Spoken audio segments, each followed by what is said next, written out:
ఆయన యందు ఉన్నవాడు నూతన సృష్టి. ఆయన యందు ఉన్నవాడికి ఏ శిక్షా విధి? ఆయన అందు, ముందు కాదు. మన క్రైస్తవులు ఎక్కడ ఉంటారంటే ఆయన ముందు ఉంటారు, ఆయన అందు ఉండరు. ముందున్నవాడు ఏం చేస్తాడు?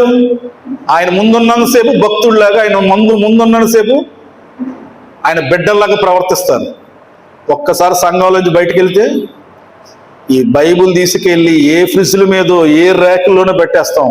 మళ్ళీ ఆదివారం వస్తే దుమ్ము దులుపుకొని మళ్ళీ వస్తాం. అంటే ఆదివారం వరకేనా మన దేవుడు మనకి? పండగల వరకేనా దేవుడు మనకి? ఆదివారం క్రైస్తవులు, పండగ క్రైస్తవులు, దండగ క్రైస్తవులు. క్రైస్తవుడు అంటే దేవుణ్ణి అనుసరించేవాడమ్మ. పొద్దున లేచిన దగ్గర నుంచి 24 గంటలు ఆయన అనుసరిస్తూ జీవించడమే. మనం అనుసరించడం అంటే నడుస్తూ పోవడం కాదు, ఏదో ఊరు.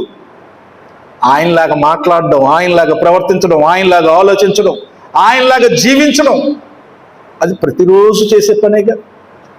మరి ఎలాగున్నావు ఆయన రాకడికి సిద్ధపాటుని? ఎవరిని వచ్చి తీసుకెళ్తాడట? హెబ్రీయులకు రాసిన లేఖ చూడండి, ఒక మాట స్ట్రైట్గా రాస్తాడు. యేసుక్రీస్తు వారు రెండవ రాకడ వచ్చి ఎవరిని తీసుకెళ్తాడు? బాప్తిజం పొందిన వాళ్ళందరినీ తీసుకుపోతాడు.